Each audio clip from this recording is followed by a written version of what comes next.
Hallo und herzlich willkommen zu einer weiteren Ausgabe von Tourismus. Mein Name ist Ann-Kathrin Truter und ich werde Sie heute durch unsere Segmente Themen, Reiseziele und auf den Punkt gebracht begleiten.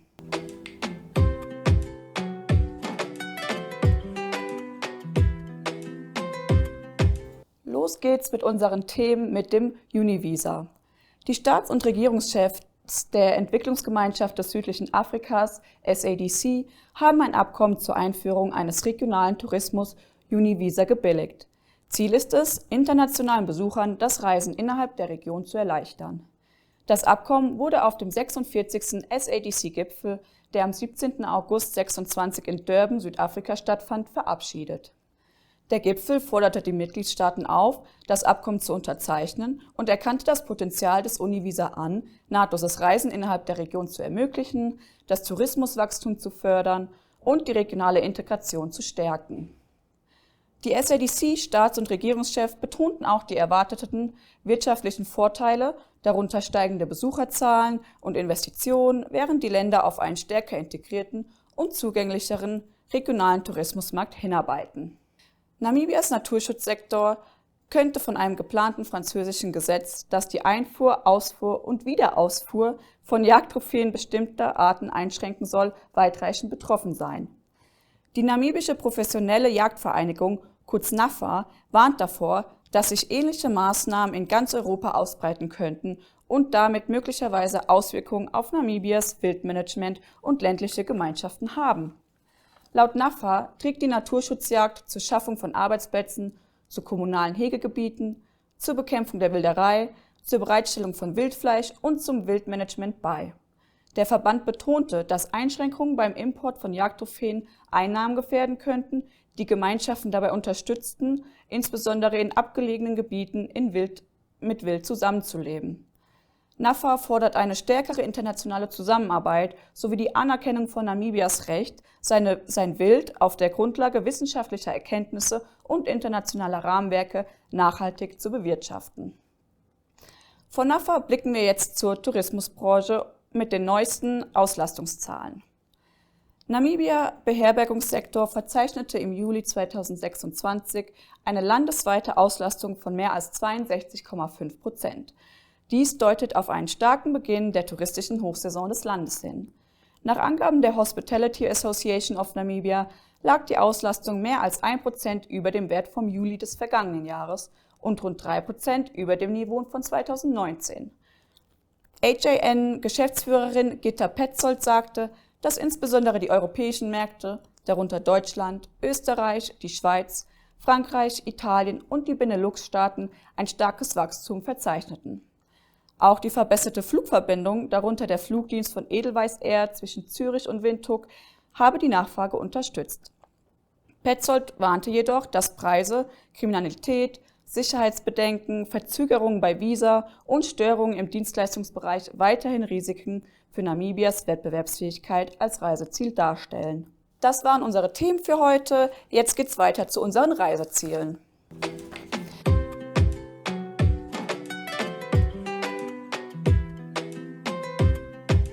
Zunächst machen wir Halt auf der White House Guest Farm.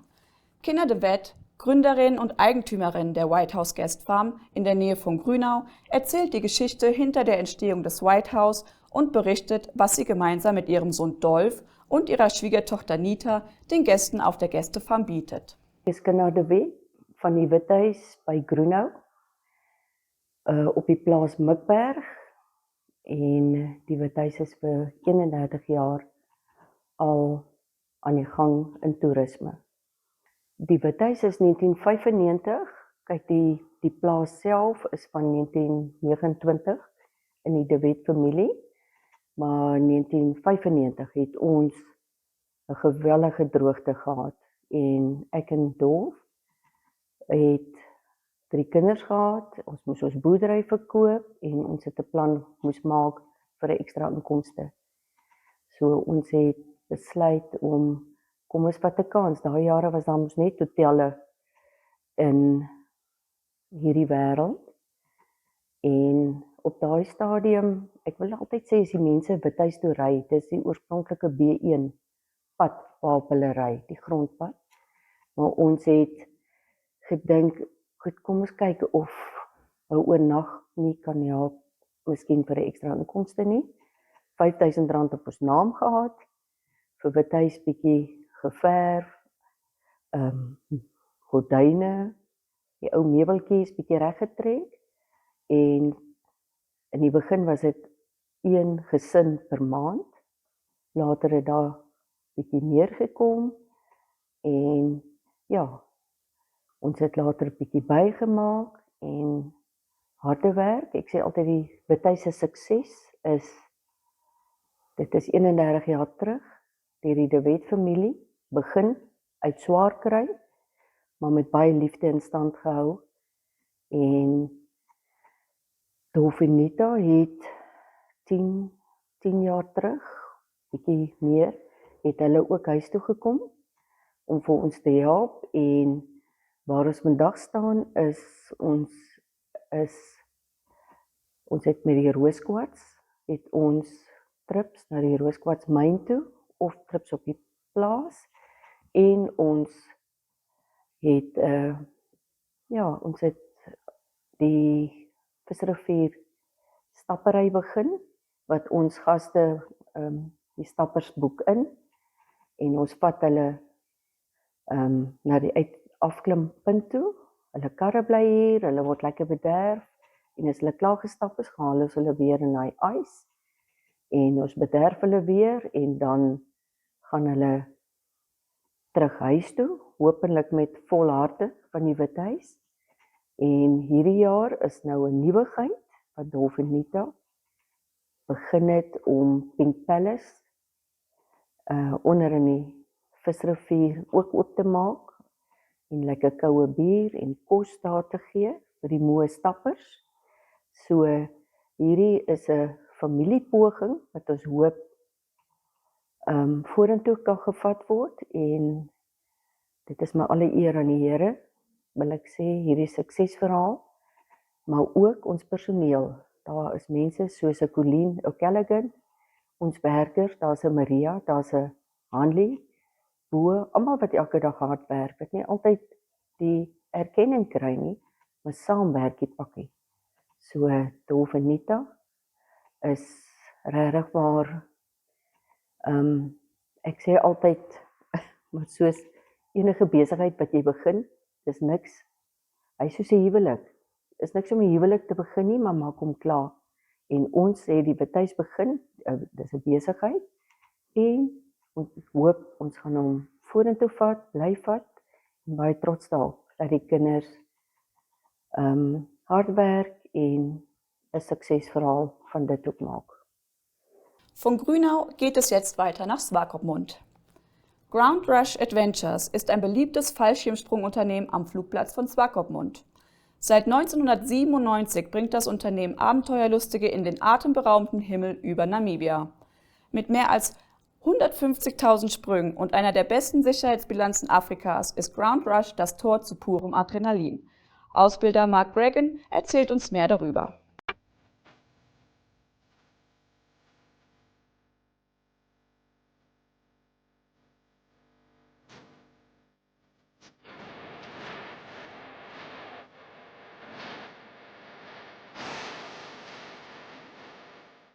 Hey, good afternoon, everybody. My name is Mark Reagan. I'm one of the skydiving instructors here at Ground Rush Adventures in Swakopmund. Good old Swakopmund.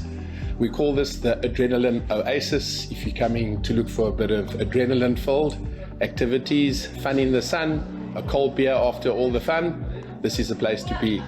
Ground Rush was founded back in the 80s. I think it was 1987. We first started jumping here. Today, as we know, 2026, technologies, things have developed a long way. I mean, to sum it up, we a tandem operating drop zone, primarily a tandem operating drop zone. I would imagine around 85 to 90% of the activity we have here every day is tandem skydiving. So you can come, you can sign up. We'll give you a safety briefing. We'll put into a harness, and then we'll get you up in the aeroplane and put you onto the lap of an instructor, hook you up, and away you go. We've got 3 different altitudes, 10,000 feet, 12,000 feet, and 15,000 feet. We've got various camera options, so you can do the jump without taking any photos or having any photographer present. But we'd advise you, if it's your first one, always to take the photographer with you. We live in an era where it's social media platforms are more important than anything. So yeah, we advise taking camera. We can also do the camera from the wrist, so we give you the individual camera on its own, or the camera on your wrist, or a combination of both. As I said, it's a tandem operating skydive drop zone. We also do teach people how to skydive via static line, and we teach them how to skydive through accelerated free fall. All our instructors are top of the range rated with international ratings.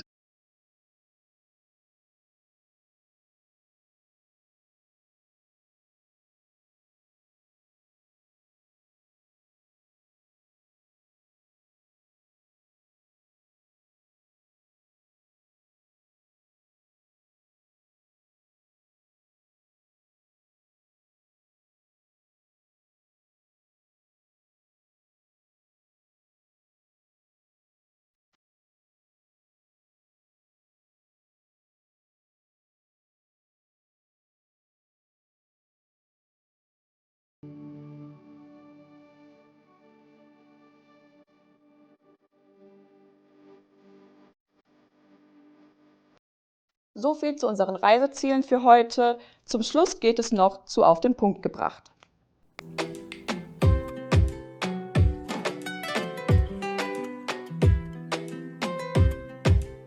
Nun besuchen wir die beeindruckende Abenab Lodge etwas außerhalb von Grootfontein und sprechen mit dem Manager Johan van Heerden, der uns die Geschichte hinter der Lodge erzählt. I'm Johan van Heerden, and I'm the manager here at Abenab Lodge. Can you tell us a bit about the history and the background of Abenab Lodge? Okay, Abenab was a mining town which started in the early 1900s, and they were taking out vanadium. Vanadium is a substance that you mix with metals, and it makes the metals harder. So the Khoisan was in this areas, and the Khoisan was actually showing the Germans where the actual vanadium is. And so the mine started, and they took out the vanadium. They took a lot of people from the north, which is mostly Wambu people, to come work on these mines. So that is the second largest man-made pit in the world, after Kimberley, that is in South Africa. The mine was dig with hammer and chisel and buckets, which the system was taking out. After Second World War, which is 1946, the Germans bring two biggest steamer engines here. By that time, they already reached water level. So then the Koekapan system come into place. They put all the products in Koekapanne, and from there on it goes to the main shaft, and obviously there was power. So they took with crane systems and pulley systems, they took all the vanadium out. It was crushed and go through a process, wash process and everything. The vanadium was put on ox wagons to Grootfontein, and from there on, transport to Walvis Bay by railway. The mine was closed in 1958 because of the harsh conditions these people were working in. Food resources, sicknesses, and also because of this area is one of the biggest resources of underground water, and that makes the soil very brittle and dangerous to actually work in. If you can imagine the facilities that they have that side and the equipment that they have. So a lot of these people fall into these tunnels, and they could never be taken out. And a lot of letters was written to Southwest Africa Company, and eventually in 1958 they closed the mine because of these conditions. Today the farm is been bought by Ms. Lona Mbwale, and we see this area as a World Heritage Site. It's also been declared. Yeah, so we found this area in the bush and we see, oh, that is an opportunity to start a lodge, also an open air museum. We have lots of activities around the lodge and on the farm. And yes, I think the Namibian people should know what was going on. Also, the rest of the world should know. And that is what we are busy with. So can you still see some of the sites where people were mining, like the open pit when you visit here? Yes, there's the open pit is there. There's also part of one of our activities. The way we try to sell it is not by mining, but by activities. So we put a zip line across the hole. You can go down into the hole. We also have surveyors that was here to check some of the tunnels, that it is safe for clients to go inside the tunnels. So we take them on a day trip down into the mine. They can explore the tunnels. There's also fish down there when there's water in. So there's another activity like fishing that you can do. And the pit is there. So you can explore around the pit. And like I said, it's like an open air museum. Everywhere on the farm is like structures that was there from back in the day.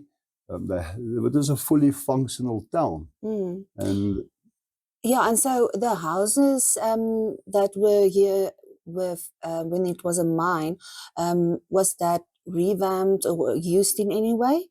After the mine closed, unfortunately, some of the nearby towns obviously come in and start demolishing, taking out most of the metal for obviously scrap metal. Some of the fire bricks and all of that was maybe used at the personal houses. But after Mbali's bought the farm, they were actually the first farmers that do something positive and upbringing the lodge of the area. So where the workers were staying, we saw opportunity to make a lodge area because there's lots of smaller houses close to each other. The rest of the farm is still there. The dust from the crushers and where they refine the product, and then the railway line was stripped, but there's a railway line where it goes to a wash bay and the final checking of the product, and from there on it was loaded on. Everywhere on the farm there's small little buildings like toilets and houses and checking points. There was also a fully a suburb with 4 streets. There was a school for grade 1, 2 and 3, and then when they go to grade 4 they will go to the hostels in Grootfontein. There was a coffee shop, there was a bar, there was everything like here what you need to have a fully functional town. Okay, well, thank you so much for speaking with us and telling us more about the background of Abenap. Thank you, that's most welcome. Das war's zur Lodge. Weiter geht's mit Namibias Tourismussektor. Namibias Tourismussektor bleibt eine wichtige Säule der Wirtschaft.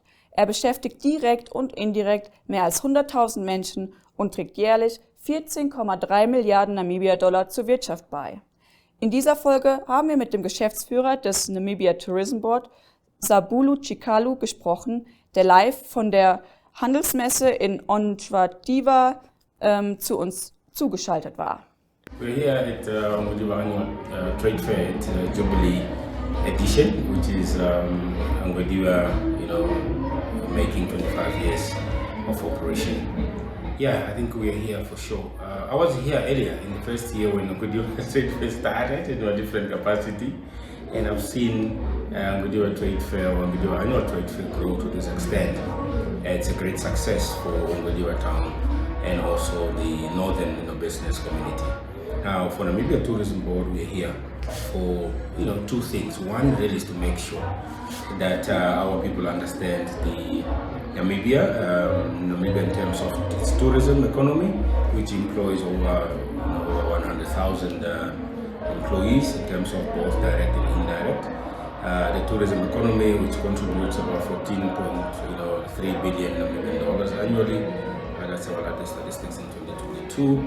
But also is to make sure that the business community that are doing business in tourism, that they registered, that they are compliant, they understand the entire value chain of the tourism economy. So we are here to cement that they have our support to share information, to educate them so that we have more business, more young people as well starting businesses in tourism. Yes, we also started an office here last year, which is also supporting the tourism business community in the northern area in terms of registration, giving them a license to operate, the necessary desks that they need, but also the necessary information really. And we've seen an increase in terms of the inquiries in the office, but also an increase in terms of especially the hotel establishment that are coming to register. Many, they didn't know about what they're supposed to do in terms of compliance, whether tourism levy compliance, but also other compliances that they need to do. But equally, for them to know how do we support them. And we've seen that happening, and we've seen a lot of numbers now increasing in terms of people coming to register their business. And we want them to do more. So that we give them natural support as a public institution, as a public agency that both regulate and market Namibia in its entirety as a tourism destination. You know, we are the tourism business support and agency. So we listen to them, what challenges they have equally, and then we say, you know, where can they find information and how we can train. And by extension, by end of September, around 26, we will be in Ohangwena as well, supporting the community, the tourism and business community in the north.